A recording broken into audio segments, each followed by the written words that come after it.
Halo rekan-rekan semuanya, apa kabar kalian semua? Semoga selalu dalam keadaan sehat walafiat, dilancarkan segala urusan dan aktivitasnya. Di sini kembali lagi saya akan menginformasikan perkembangan berkaitan dengan Pi Network yang terbaru lagi. Nah, di sini ada informasi yang sangat mantap sekali ya menjelang fase menuju ke Open Mainnet. Silahkan disimak sampai akhir, jangan di skip-skip agar tidak gagal paham.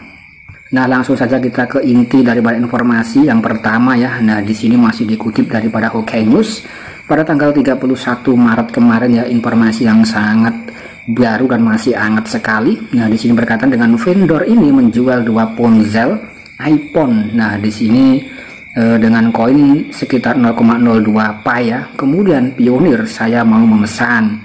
Nah, artinya di sini ada salah satu vendor ya yang menjual 2 ponsel iPhone dengan harga yang sangat murah sekali ya, 0,02 Pi ya. Nah, ini rekan-rekan juga bisa membayangkan ketika rekan-rekan memiliki satu koin Pi saja, di sini sudah mendapatkan sekitar mungkin 500 ya rekan-rekan, 500 iPhone. Kemudian nanti rekan-rekan juga bisa memperkirakan berapa harga daripada koin Pi itu sendiri.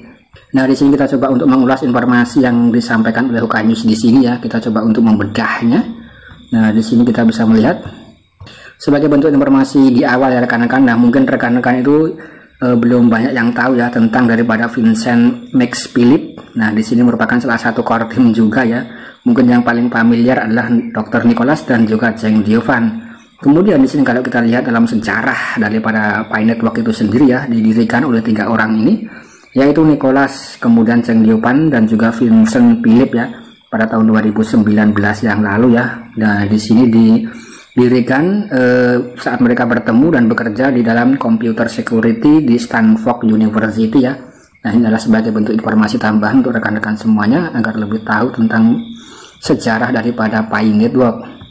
Kemudian di sini juga disebutkan ya ide dibalik jaringan Pi untuk membuat mata uang kripto yang dapat diakses oleh semua orang. Kemudian di sini tentu saja di sini tanpa menggunakan peralatan yang khusus ya. Jadi hanya menggunakan smartphone saja. Nah, jadi di sini intinya memang untuk project Pi Network itu benar-benar mining ya rekan-rekan. Jadi benar-benar mining dan memiliki blockchain sendiri yang bisa di-mining melalui smartphone atau handphone saja dan juga bisa ditambang oleh seluruh orang di seluruh dunia. Kemudian dengan kemudahan dalam mengaksesnya dan simple ya. Nah, kemudian di sini sudah mencapai 45 juta pengguna yang aktif.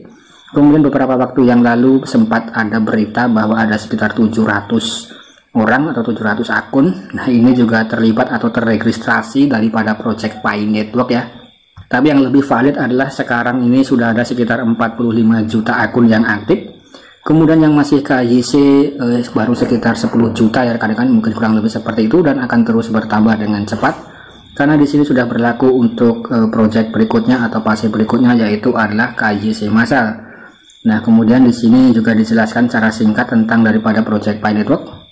Kemudian di sini masih belum open mainnet dan di sini masih dalam fase enclosed mainnet ya. Dalam fase enclosed mainnet, untuk rekan-rekan yang sudah lolos KYC dan sudah memiliki saldo di available balance itu bisa melakukan barter peer to peer atau P2P ya, berdasarkan kesepakatan antara kedua belah pihak.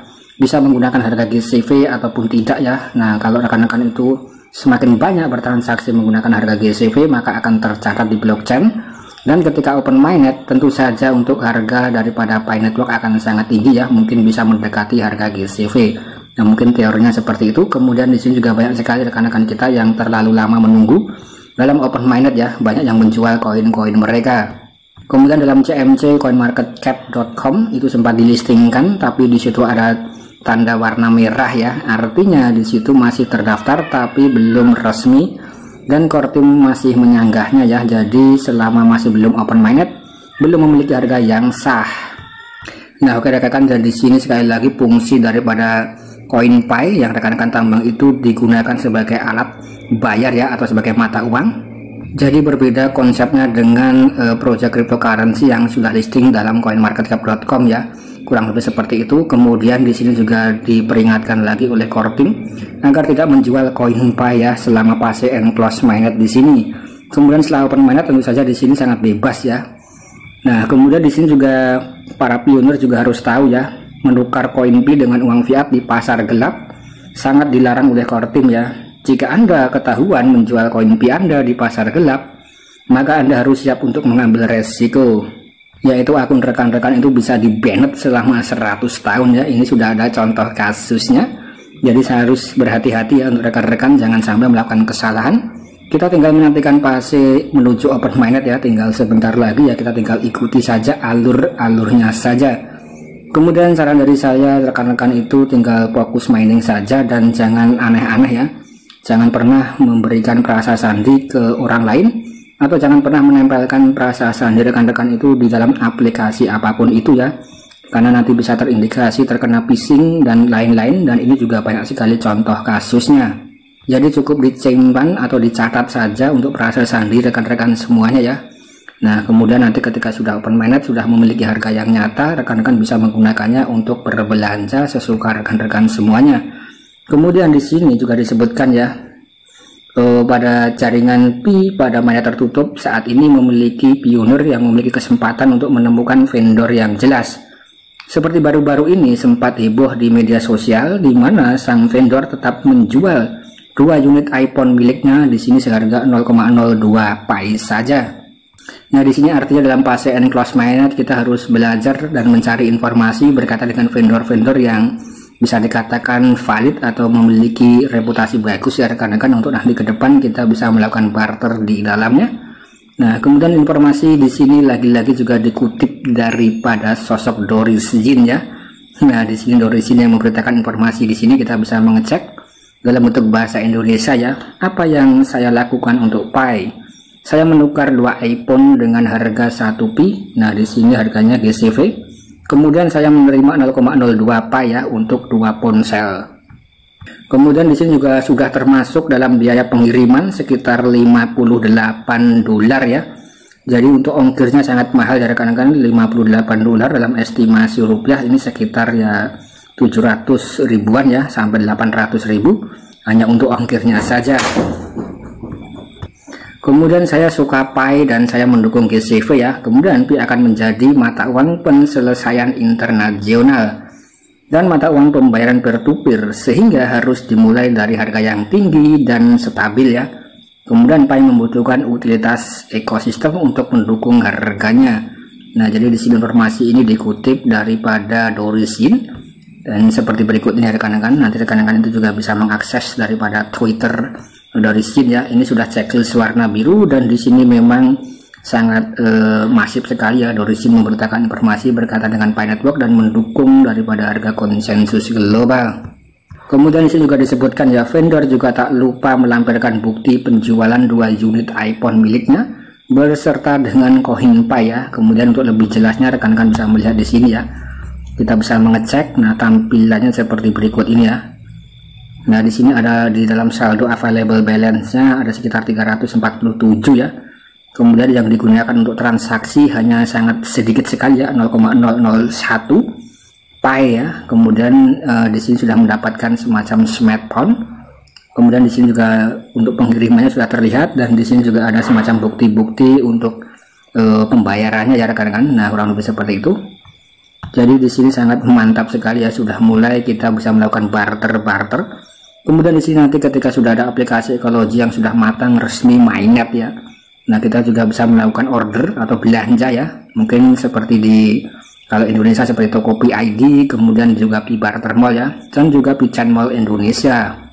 Kemudian di sini kita bisa melihat rekan-rekan tampilan daripada yang kita bahas ini ya. Nah, di sini kita rekan-rekan juga bisa melihat payment rate. Kemudian di sini ada produknya ya. Nah, kemudian di sini juga dihitung dengan menggunakan harga GCV.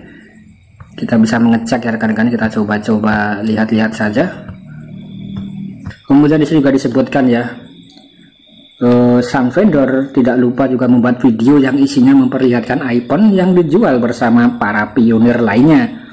Selain itu, vendor yang menjual 2 unit iPhone tersebut mematok harga koin Pi. Nah, di sini menggunakan harga GCV ya. Nah, ini sangat maknyos. Nah, jadi informasi di sini dikutip langsung oleh Doris Jin ya. Kita juga bisa menyaksikannya rekan-rekan. Nah, ini sudah checklist warna biru dalam Twitternya. Kemudian di sini kita juga bisa menyaksikan daripada Doris Jin ini ya. Nah, ini ada semacam sesi video singkat. Nah, rekan-rekan juga bisa menyaksikan ya seperti berikut ini ya. Nah, ini Doris Jin juga menampilkan produk-produknya. secara singkat ya. Nah, di sini videonya hanya sekitar 12 detik saja. Nah, kemudian sini ada tampilan produk-produknya tadi.